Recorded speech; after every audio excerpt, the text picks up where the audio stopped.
ஒருத்தர் ரொம்ப கவலையோடு உட்காந்துருந்தார். எதை பற்றி சார் கவலைப்படுறீங்கன்னு கேட்டோம். எதிர்காலத்தை பற்றி கவலைப்படுறேன்னார். ஏன்னு கேட்டோம். என்ன பண்ணுறதுன்னே தெரியல சார், எதிர்காலம் ஒரே இருட்டாக இருக்குது, பாதையே புரியலன்னார்.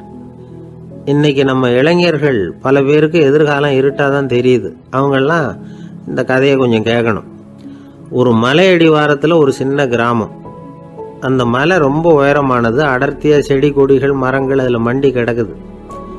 பகல் வேளையில் இருட்டாக தான் இருக்கும், அவ்வளோ அடர்த்தி. அந்த மலை உச்சியில் ஒரு கோவில். நாள் ராத்திரியே புறப்பட்டாதான் காலையில் அந்த கோவிலுக்கு போய் சேர முடியும். கிராமத்து இளைஞன் ஒருத்தன் அந்த மலை உச்சிக்கு போக வேண்டியிருந்தது. கையில் ஒரு விளக்கை எடுத்துக்கிட்டு நாள் ராத்திரியே புறப்பட்டான். புறப்பட்டு போனவன் கிராமத்து எல்லையிலேயே நின்றுட்டான். ஏன் தெரியுமா? அவன் கையில் இருந்த விளக்கோட வெளிச்சம் 10 அடி தூரத்துக்கு தான் தெரியுது. அது வரைக்கும் தான் பாதை தெளிவாக இருக்குது. அதுக்கு அப்பால எல்லாம் ஒரே இருட்டாக இருக்குது, பாதை புரியல. இவன் யோசனை பண்ணி பார்த்தான். மனசுக்குள்ள ஒரு சந்தேகம். 10 அடி தூரம் தானே வெளிச்சம் தெரியுது, அப்படின்னா நாம் 10 அடி தூரம் தானே போக முடியும். அதுக்கும் அந்தாண்ட ஒரே இருட்டாக இருக்குதே, அதில் எப்படி நாம் நடந்து போகிறது? நாம் ரொம்ப தூரம் நடந்து போய் ஆகணுமே. அப்படிப்பட்ட நினப்பெல்லாம் அவனுக்கு வந்துட்டுது. இதுதான் அவன் மனசில் ஏற்பட்ட தயக்கம். இப்படி யோசிச்சுக்கிட்டே அந்த இளம் ஆசாமி புறப்பட்ட இடத்துலயே நின்றுகிட்டு இருக்கிறான். அந்த சமயத்தில் ஒரு வயசான பெரியவர் அந்த பக்கமாக வந்தார். அவர் கையில் இதை விட சின்னதாக ஒரு விளக்கு வச்சிருந்தார். அது எப்படின்னா அது ஒரு 5 அடி தூரத்துக்கு தான் வெளிச்சம் காட்டுது. அவ்வளவு சின்ன விளக்கு. அவரும் மலை உச்சிக்கு போகிறதுக்காக தான் வந்துக்கிட்டு இருக்கிறார். அவரை பார்த்து இவன் கேட்டான், என்ன பெரியவரே, இவ்வளவு சின்ன விளக்க வச்சுக்கிட்டு அவ்வளவு தூரத்துக்கு எப்படி மலையேற போறீங்க அப்படின்னு கேட்டான். நீ ஏன் இப்படி தயங்கிட்டே நிற்கிறேன்னு கேட்டார் பெரியவர். என்கிட்ட இருக்கிற விளக்கு 10 அடி தூரத்துக்கு தான் பாதையை காட்டுதுன்னா. இப்போ பெரியவர் சொன்னார், தம்பி, உன் கையில் இருக்கிற விளக்கு கொடுக்குற வெளிச்சத்தை வச்சு நீ முதல்ல 10 அடி தூரம் முன்னாடி போ. 10வது அடியில் போய் நின்றுக்கிட்டு பாரு. மறுபடியும் ஒரு 10 அடி தூரத்துக்கு பாதை தெரியும். இப்படி உன் கையில் இருக்கிற விளக்கு தொடர்ந்து வெளிச்சம் காட்டிக்கிட்டே இருக்கும். நீ முன்னேற முன்னேற அந்த வெளிச்சமும் முன்னேறும். அதனால் எத்தனை கிலோமீட்டர் தூரம் வேணும்னாலும் நீ இந்த 10 அடி தூரம் வெளிச்சத்தை வச்சுக்கிட்டே நீ போயிடலாம், புறப்படு அப்படின்னார். இப்போ தான் அந்த பெரியவர் சொன்னது இளைஞனுக்கு பளிச்சுன்னு புரிஞ்சுதான். உடனே உற்சாகமாக புறப்பட்டான், உச்சிக்கு போய் சேர்ந்தான். இந்த கதையிலேருந்து நாம் புரிஞ்சிக்க வேண்டியது என்ன தெரியுமா? நீண்ட கால திட்டம் ஒன்று போடும் பொழுது நமக்கு முன்னாடி இருக்கிறத மறந்துட்டு மனசை போட்டு குழப்பிக்க கூடாது. உங்கள் கையில் என்ன இருக்கோ அதுலேயே உங்கள் எதிர்காலம் மறைஞ்சிருக்குது. கண் முன்னாடி தெரியறத வச்சு ஆரம்பிங்க, போக போக வழி தானாக புலப்படும் அப்படிங்கிறார் ஒரு பெரியவர். பெரிய பயணங்களையெல்லாம் இப்படி தான் நடத்த வேண்டியிருக்கும். ஒவ்வொரு அடியாக எடுத்து வச்சா ஓடி போய் சேர்ந்து விடலாம். மலைச்சி போய் நின்றுட்டா நின்றுக்கிட்டே இருக்க வேண்டியது தான். நம்ம ஆள்லாம் ரொம்ப மோசமான இருக்கிறாங்க. ஒருத்தன் அப்படி தான் நீண்ட தூர பிரயாணம் ஒன்று புறப்பட்டான். ரயில் போய்கிட்டே இருந்தது. கொஞ்சம் தூரம் போச்சு, பாதி வழியில் கையில் வச்சுருந்த டிக்கெட்டை காற்றுல விட்டுட்டான். ஐயோ, என் டிக்கெட்டு போயிட்டுதே அப்படின்னு கத்த ஆரம்பிச்சுட்டான். பக்கத்தில் இருந்த பெரியவர் அவனை பார்த்து பரிதாபப்பட்டு, கவலைப்படாத தம்பி, போனால் போகுது, வேற டிக்கெட் வாங்கிக்கலாம் அப்படின்னு ஆறுதல் சொன்னார். அதுக்கு அவன் சொல்கிறான், சார், நான் அதுக்காக அழலை, அந்த டிக்கெட்டு கிடைச்சா தானே நான் எந்த ஊருக்கு போகணுங்கிறது எனக்கு தெரியும் அப்படிங்கிறான். ஒரு தெருவில் சில சிறுவர்கள் விளையாடிக்கிட்டு இருந்தாங்க. ஏதோ ஒரு உயரமான கல்லை நடுத்தெருவில் வச்சு அதை சுற்றி சுற்றி ஓடி வந்துக்கிட்டு இருக்கிறாங்க. அது என்ன விளையாட்டோ அவங்களுக்கு தான் தெரியும்.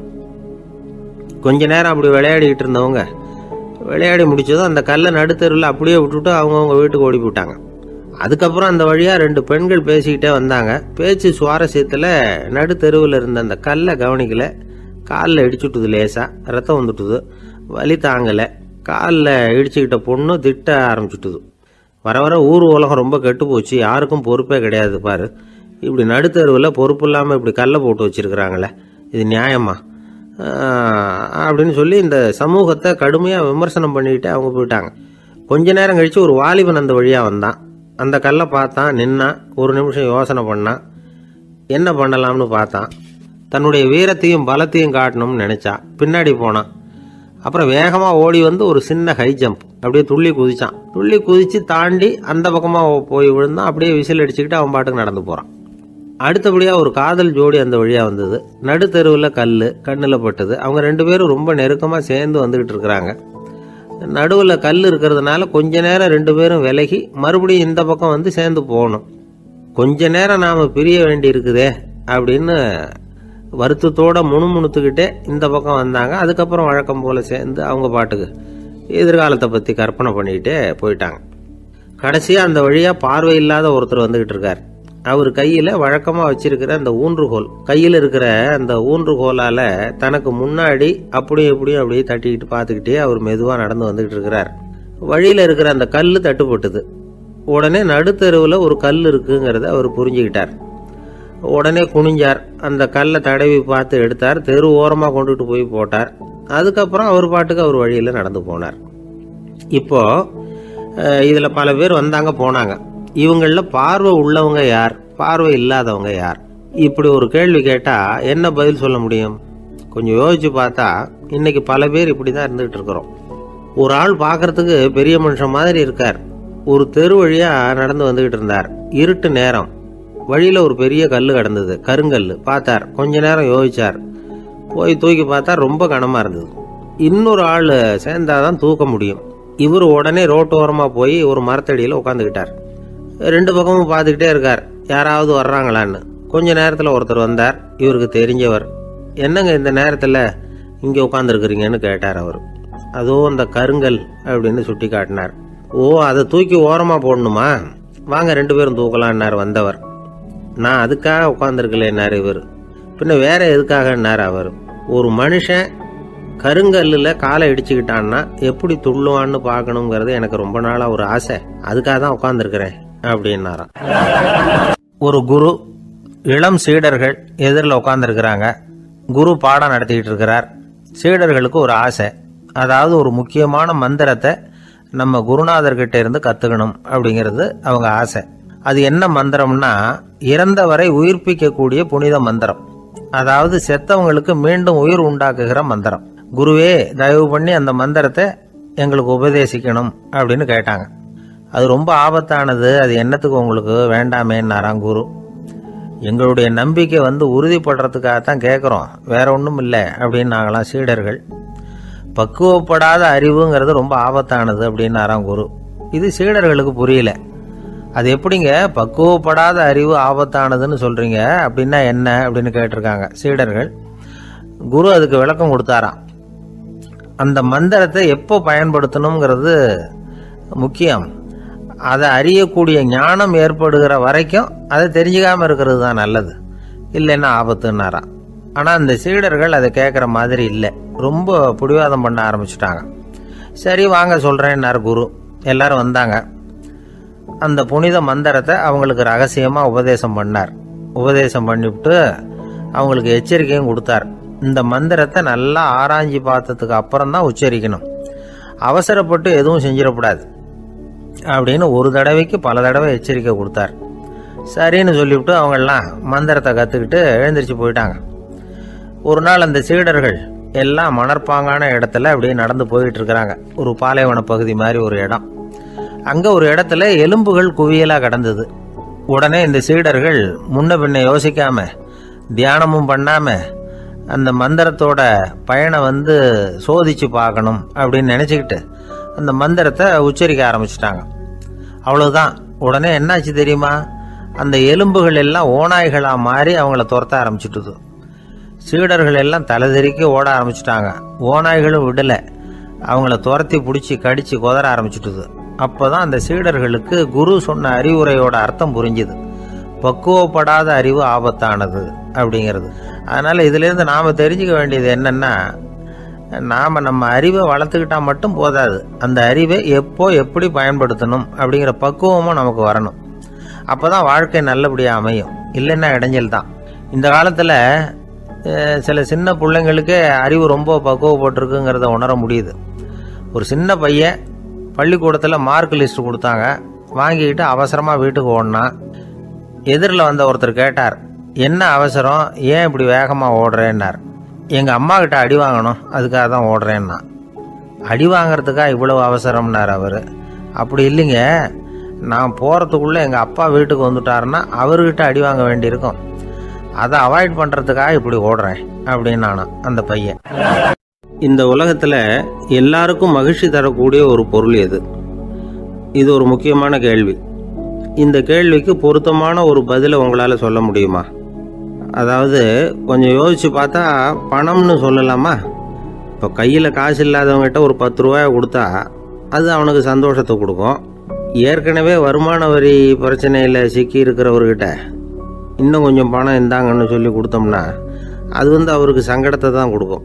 அதனால் அந்த கேள்விக்கு பணங்கிறது பொருத்தமான பதிலாக இருக்க முடியாது.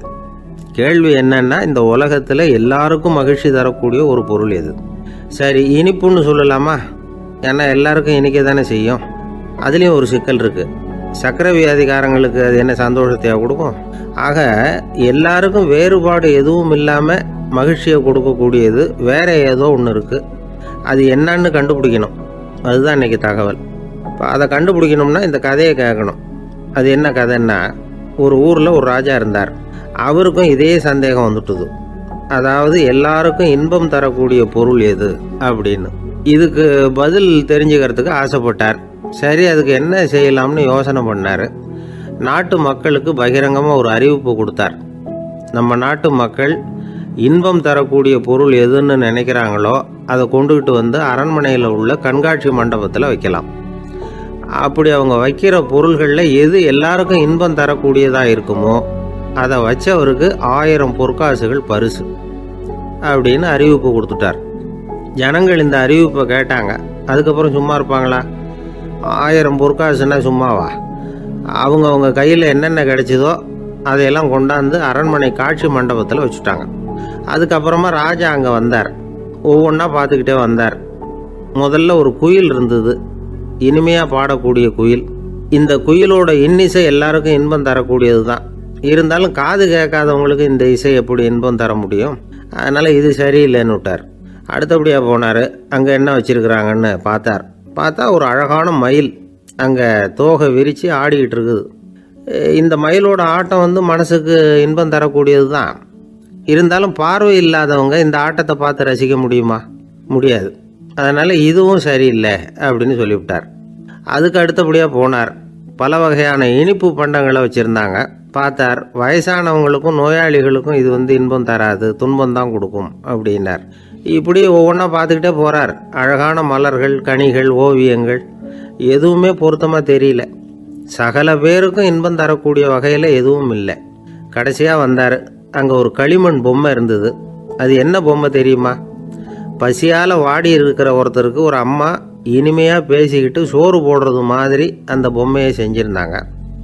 அதுக்கு கீழே அன்பு அப்படின்னு எழுதியிருந்துதான். ராஜா பளிச்சுன்னு ஒரு முடிவுக்கு வந்தார்.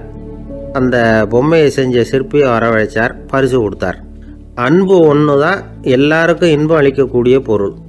காது கேட்காதவங்களும் அதை கேட்க முடியும், பார்வை இல்லாதவங்களும் அதை பார்க்க முடியும், குழந்தைகளும் அதை உணர முடியும் அப்படின்னு அதுக்கு விளக்கம் கொடுத்தார் அந்த மன்னர். இந்த உலகத்தில் எல்லாருக்கும் மகிழ்ச்சி தரக்கூடிய ஒரு பொருள் அன்பு தான். அதை புரிஞ்சுக்கிட்டு தான் சில கணவன்மார்கள் மனைவி பேரில் ரொம்ப அன்பை காட்டிக்கிறது வழக்கம். ஒரு வீட்டு வாசப்படி பக்கமாக மழைக்கு ஒதுங்கினார் ஒருத்தர்.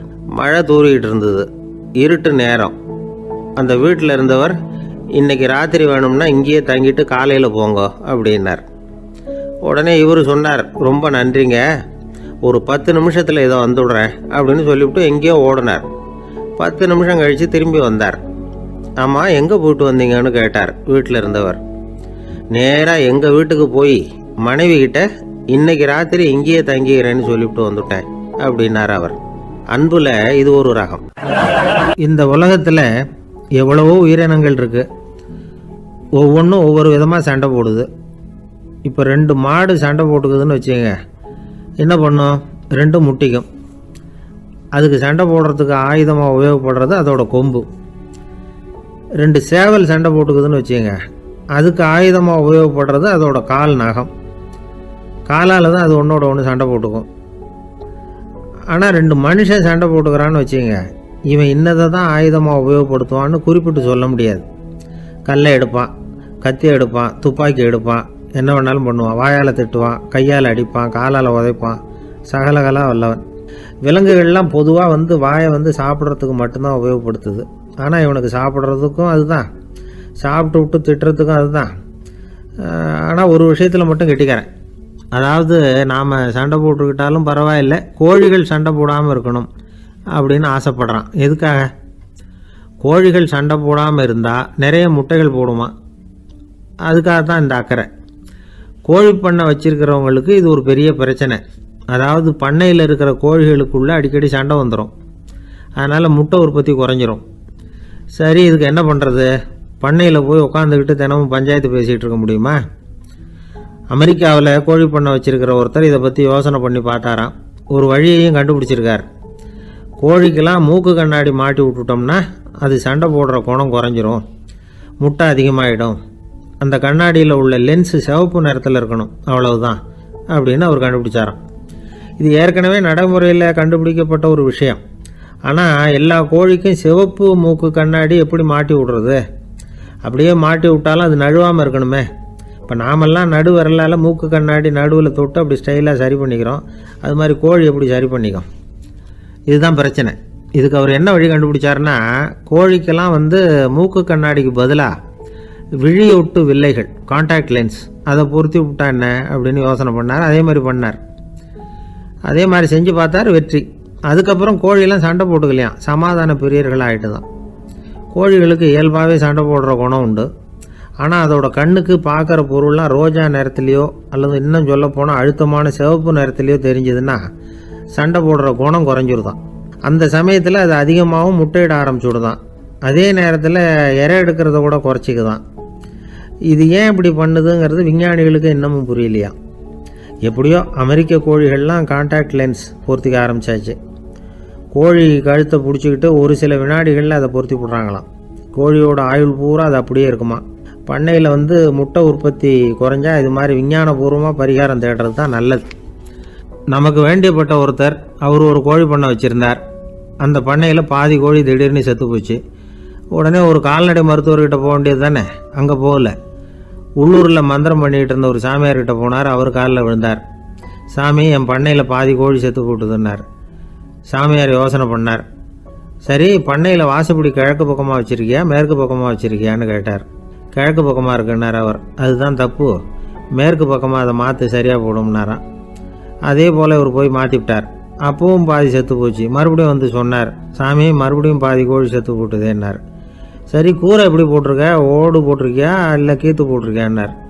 ஓடு போட்டிருக்கேன்னாராம் அவர்.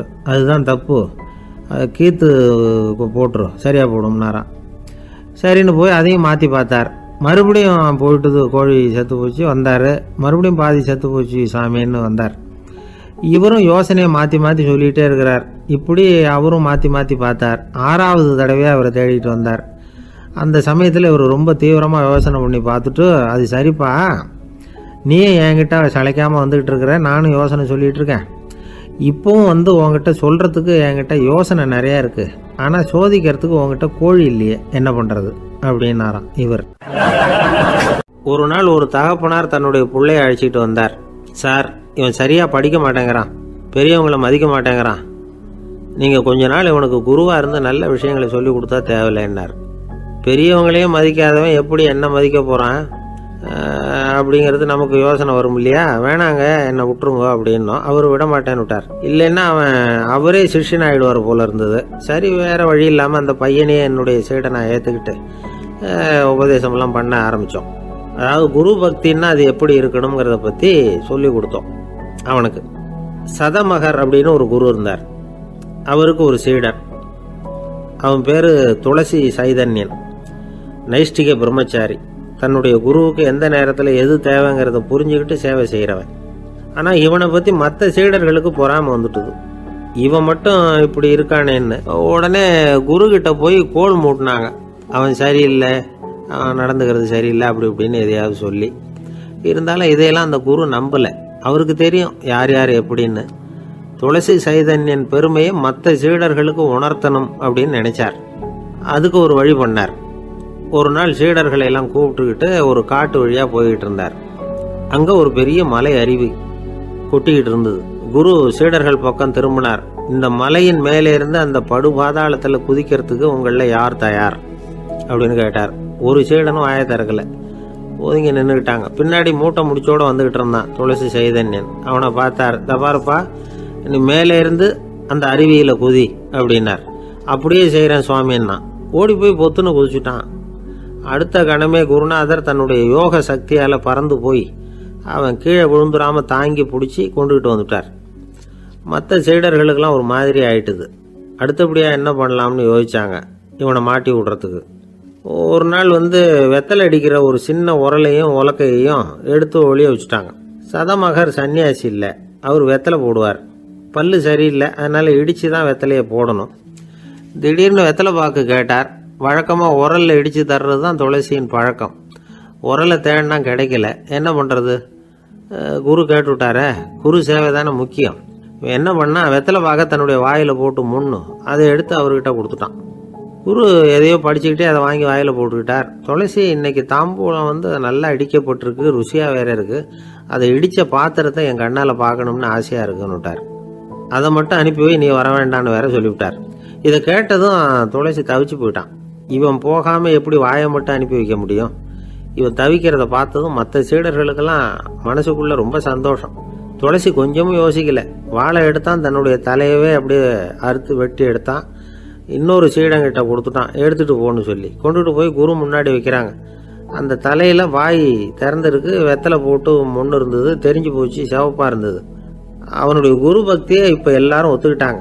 அதுக்கப்புறம் குரு சதமகர் தன்னுடைய அற்புத திறமையினால அந்த தலையை மறுபடியும் ஒட்ட வச்சுட்டார். துளசிக்கு உயிர் வந்துட்டுது. இப்படி ஒரு பெரிய கதை உண்டு. அதாவது துளசி சைதன்யன் அவனுடைய குரு பக்தி எப்படி அப்படின்னு கேட்டோம். ரொம்ப அபாரம் அப்படின்னு அந்த பையன் அடக்கமா சும்மா விளையாட்டுக்காக தான் அப்படி அவங்ககிட்ட கேட்டோம். ஏன்பா உன்னுடைய குரு பக்தியை என்கிட்ட காட்டுறதுக்கு உன்னோட கழுத்தை நீயே அறுக்கணும்னு நான் சொன்னா அதை நீ செய்வியா அப்படின்னு கேட்டோம். என்னுடைய கழுத்தை நானே அறுக்க வேண்டிய அவசியம் இல்லை சார் அப்படின்னா அவன் ஏண்டான்னு. அதே காரியத்தை தான் இனிமே நீங்க தினமும் செய்ய போறீங்களே சார் அப்படிங்கிறான். ஆசைப்படுறதுல தப்பு இல்லை, ஆனா அந்த ஆசை தேவைக்கு தகுந்த மாதிரி இருக்கணும். தேவைக்கு மீறிய ஆசைகள் இருக்கு பாருங்க, அது தேவையில்லை. இந்த கருத்தை வலியுறுத்தது மாதிரி ஒரு கதை உண்டு. தேவேந்திரனுக்கு திடீர்னு வீடு கட்டணும்னு ஒரு ஆசை வந்துதான். வீடுன்னா நாம கட்டுற மாதிரி இல்லை. தேவேந்திரன் வீடுன்னா சும்மாவா, ஒரு பிரம்மாண்டமான அரண்மனை கட்டணும். அது மாதிரி இந்த 3 லோகத்திலையும் ஒரு அரண்மனை கிடையாது அப்படின்னு எல்லாரும் சொல்லணும். இது அவனோட ஆசை. உடனே தேவ தச்சரான விஸ்வகர்மாவை கூப்பிட்டான், உத்தரவு போட்டான். விஸ்வகர்மா தன்னுடைய உதவியாளர்களை எல்லாம் கூப்பிட்டு ஒன்னா சேர்த்துக்கிட்டார். படாத பாடுபட்டு ஒரு பெரிய அரண்மனையை கட்டி முடிச்சார். கட்டி முடிக்க 1000 வருஷம் ஆச்சு. தேவேந்திரன் பார்க்கறான். அவனுக்கு திருப்தி ஏற்படலை. என்னுடைய அந்தஸ்துக்கு இது ரொம்ப சாதாரணமான கட்டிடம், இதை விட இன்னும் பெருசா கட்டு அப்படின்னா. தேவ தச்சர் திணறி போயிட்டார். அவரால் அதுக்கு மேலே எதுவும் செய்ய முடியல. என்ன பண்ணுறதுன்னு யோசனை பண்ணார்.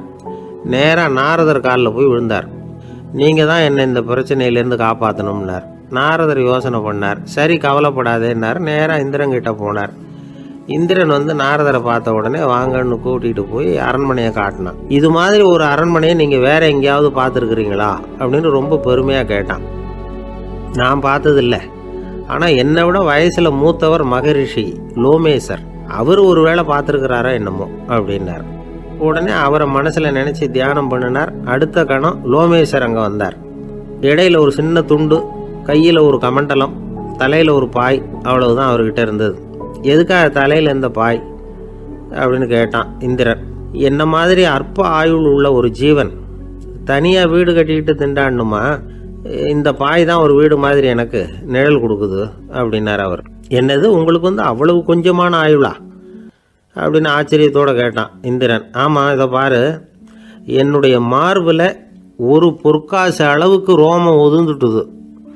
எப்போ என் உடம்புல உள்ள எல்லா ரோமமும் உதிர்ந்துருமோ அப்போ என்னுடைய ஆயுள் முடியும் அப்படின்னார். எப்போ அந்த ரோமங்கள் பூரா உதிரும்னு கேட்டான் இவன். ஒரு பிரம்மா மறைஞ்சதும் ஒரு ரோமம் உதிரும்.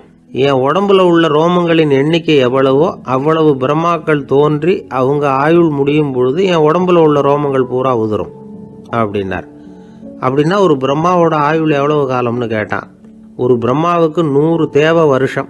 ஒவ்வொரு தேவ வருஷத்துக்கும் 365 தேவ நாள். ஒவ்வொரு தேவ நாள்லையும் ஒன்ன மாதிரி 14 இந்திரர்கள் தோன்றி மறைகிறாங்க அப்படின்னு மகரிஷி லோமேசர் சொல்றார். இதை கேட்டதும் இந்திரன் ஆடி போயிட்டான். அவ்வளவு ஆயுள் உள்ள இவரே அற்ப ஆயுள்னு சொல்கிறார். நான் என்னுடைய ஆயுளை பெருசாக நினச்சிக்கிட்டு பிரம்மாண்டமான அரண்மனை கட்டணும்னு ஆசைப்படுறேனே அப்படின்னு நினச்சான். எனக்கு வீடு கட்டின வரைக்கும் போதும்னு விட்டான். அதனால் நாமெல்லாம் நம்முடைய தேவைக்கு தகுந்த மாதிரி ஆசைப்படுறது தான் நியாயம். ஆனால் அப்படியே நடந்துக்கிறோம். மனுஷன் கடவுளையே ஏமாற்றி காசு வாங்கிறதுக்குள்ள ஆசைப்படுறான். ஒருத்தன் கடவுளை நினச்சி தவம் இருந்தான். கடவுள் நேரில் வந்தார். தேவலோகத்தில் ரூபாய்க்கெல்லாம் என்ன மதிப்புன்னு கேட்டான். அங்கெல்லாம் ரூபாய்ங்கிறது உங்கள் பணத்தில் 1 கோடி ரூபாய்க்கு சமம். அதாவது தேவலோகத்தில் 1 ரூபான்னா இங்கே 1 கோடி ரூபா. அது மாதிரி எங்களுக்கு ஒரு நாளுங்கிறது உங்கள் கணக்கில் 1 கோடி வருஷத்துக்கு சமம் அப்படின்னார் கடவுள். அப்படின்னா எனக்கு நீங்கள் அதிகமாக எதுவும் தர வேணாம், உங்கள் கணக்குப்படி ஒரே 1 ரூபா கொடுங்க, அது போதும்னா இவன் ரொம்ப சாமர்த்தியமாக. கடவுள் யோசனை பண்ணார். அது ஒன்றும் கஷ்டம் இல்லை, 1 ரூபா தானே கேட்குற, கொடுத்துட்றேன். ஆனால் இப்போ வரும்பொழுது நான் எடுத்துக்கிட்டு வரல, எங்கள் கணக்குப்படியே 1 நாள் பொறுத்துக்க பணத்தோடு வந்துடுறேன் அப்படின்னு சொல்லிவிட்டு பறந்து போயிட்டார். பறந்து போய்கிட்டு இருந்தார். அவர் தோளில் ஒரு பெரிய துணி மூட்டை, அதை சுமந்துக்கிட்டு கடத்தெருவை நோக்கி அவர் போய்கிட்டு இருக்கிறார். வழியில் அவரை சந்தித்தார் உமர். அவர் கேட்டார், கலீஃபா அவர்களே, எங்கே புறப்பட்டுட்டீங்க அப்படின்னு கேட்டார். கலீஃபான்னா ஆட்சி தலைவர்னு அர்த்தம். இதுக்கு அவர் சொன்னார், நான் துணி வணிகம் செய்கிறவன், அதனால் துணி வியாபாரம் செய்கிறதுக்காக போயிட்டுருக்கிறேன்னார். நீங்கள் இப்போ இந்த நாட்டுக்கு ஆட்சி தலைவர், ஆட்சி பொறுப்பில் இருக்கிறீங்க, நீங்கள் வியாபாரம் செய்ய போட்டால் அரசு பணிகளை செய்கிறது யார் அப்படின்னு கேட்டார் அவர். நான் அரசு பணிகளை மட்டுமே செஞ்சுக்கிட்டு இருந்தா என் குடும்பத்தை காப்பாற்றுறது யார் அப்படின்னு கேட்டார் அவர். இப்படி கேட்டவர் யார் தெரியுமா? அவர் தான் அபூபக்கர், இறை தூதர் முகமது அவர்களுக்கு பிறகு கலீஃபாவாக தேர்ந்தெடுக்கப்பட்டவர். அப்போலாம் ஆட்சி தலைவர்களுக்கு சம்பளம்னு எதுவும் கிடையாது. இந்த பிரச்சனையை எப்படி தீர்க்கிறதுன்னு யோசனை பண்ணார் உமர். அபு உபைதா அவர்கள்கிட்ட அழைச்சிட்டு போனார். அவர் யாருன்னா, அவர் தான் பொது நிதி கருவூலத்தின் பொறுப்பாளர். அவர்கிட்ட பிரச்சனையை சொன்னார். இது மாதிரி ஆட்சி தலைவருக்கு பொது நிதியிலிருந்து ஊதியம் அளிக்க முடியுமான்னு கேட்டார். பொது நிதி விதிகளின்படி அதுக்கு சாத்தியம் இல்லைன்னு சொல்லிவிட்டார் அவர். சரி, வேற ஏதாவது வழி இருக்குதான்னு கேட்டார் உமர். அபு உபைதா கொஞ்சம் யோசனை பண்ணி பார்த்தார். அப்புறமா சொன்னார், மக்காவிலிருந்து மதீனாவுக்கு குடிபெயர்ந்து வந்த அகதிகளுக்கு நிதி உதவி அளிக்கிறதுக்கு விதிகளில் இடம் இருக்கு. அப்படி பார்த்தா அபூபக்கரும் அகதி தானே, அதனால எல்லா அகதிகளுக்கும் கொடுக்கறது மாதிரியே அவருக்கும் ஒரு தொகை அளிக்கலாம்னார். கலீஃபா அபூபக்கருக்கு இந்த அகதி உதவி தொகையைத்தான் கொடுத்துட்டு வந்தாங்களாம். குடும்ப செலவுக்கு அது போதுமானதா இல்லை. இருந்தாலும் கலீஃபாங்கிறதுக்காக மற்ற அகதிகளை விட அதிகமாக தொகையை பெற அவர் விரும்பல. மார்பு பக்கம் கிழிஞ்சிருந்த ஒரு மேலாடையை தான் அவர் அணிஞ்சிருந்தார். அவருடைய துணைவியார் அஸ்மா, அவங்க ஒரு நாள் தேன் அருந்த ஆசையாக இருக்குன்னாங்களாம். நமக்கு கிடைக்கிற ஊதியம் குடும்ப செலவுக்கே போதுமானதா இல்லையே, இந்த நிலையில் தேன் வாங்கிறதுக்கு காசுக்கு நான் எங்கே போவேன்ருக்கார் அவர். கொஞ்ச நாள் கழித்து அவங்க ஒரு தொகையை அவர்கிட்ட கொடுத்து தேன் வாங்கிட்டு வர சொன்னாங்களாம். இவருக்கு ஆச்சரியம், ஏது இந்த பணம்னு கேட்டிருக்காரு. நீங்கள் தினமும் குடும்ப செலவுக்காக கொடுத்துக்கிட்டு வந்த பணத்தில் கொஞ்சம் கொஞ்சமாக மிச்சப்படுத்தி வச்சேன்னாங்களாம். அபூபக்கர் அந்த பணத்தை எடுத்துக்கிட்டு நேராக பொது நிதி கருவூல பொறுப்பாளர்கிட்ட போனார். இந்த பணத்தை பொது நிதியில் சேர்த்துருங்க, இது அதிகப்படியாக எனக்கு தரப்பட்டு வந்த ஊதியம், அடுத்த மாதத்திலேருந்து இந்த தொகையை குறைச்சிங்கன்னு வேற சொல்லிவிட்டாராம். பசியை தணிக்க தேவையான அளவு உணவு, 1 ஜோடி உடை, இதை தவிர கூடுதலாக மக்கள் பொது நிதியிலிருந்து வாங்கிக்கிறதுக்கு என் குடும்பத்தாருக்கு உரிமை இல்லை அப்படின்னு சொல்லி கண்டிப்பாக சொல்லிவிட்டாராம். அவர் வாங்கிட்டு வந்த அந்த குறைந்த ஊதியம் கூட அவர் மனசை உறுத்திக்கிட்டே இருந்தது. கடைசி நேரம் அவர் தம்முடைய மகள் ஆயிஷா அவர்களை அழைச்சார். மகளே, இதுவரைக்கும் பொது நிதியிலிருந்து நான் வாங்கிட்டு வந்த தொகை என்னுடைய இதயத்தில் பாரமாக அழுத்திக்கிட்டு இருக்கு. என் தோட்டத்தை விற்று அதில் வர்ற பணத்திலிருந்து நான் இதுவரைக்கும் வாங்கிட்டு வந்த ஊதிய தொகையை கணக்கு போட்டு பொது நிதியில் சேர்த்து விடு அப்படின்னாராம். பதவி ஏற்கிறதுக்கு முன்னாடி தன்கிட்ட இருந்ததை விட இப்போ கூடுதலாக என்ன சொத்து இருக்குன்னு பார்த்துருக்கார். ஒரு ஒட்டகம், ஒரு கோப்பை, ஒரு பணியாள். இதையும் அடுத்தபடியாக கலீஃபாவா வர்றவர்கிட்ட ஒப்படைச்சிருங்க அப்படின்னு விட்டாராம். அதே மாதிரி அடுத்து வந்த உமர்கிட்ட ஒப்படைச்சாங்க. அப்போ உமர் சொன்னாராம், அபூபக்கரே, இந்த முன்மாதிரியால் உங்களுக்கு பிறகு இந்த ஆட்சி பொறுப்பை ஏற்கிறவர்களை பெரும் நெருக்கடிக்கு ஆளாகி விட்டீங்க அப்படின்னு சொல்லி ரொம்ப கண் கலங்கினாராம். கடைசியாக அபூபக்கர் தன்னுடைய குடும்பத்தாருக்கு விட்டு சென்ற சொத்து ஒரு படுக்கை விரிப்பு, ஒரு போர்வை, அவ்வளவுதான். இது சிந்திக்க வேண்டிய ஒரு செய்தி. ஒரு ஊரில் ஒரு மன்னர் இருந்தாராம். அமைச்சர் அவர்கிட்ட சொன்னாராம், மன்னா, நம்ம ராஜ்யத்தில் இனிமே லஞ்ச ஊழலே இருக்கு.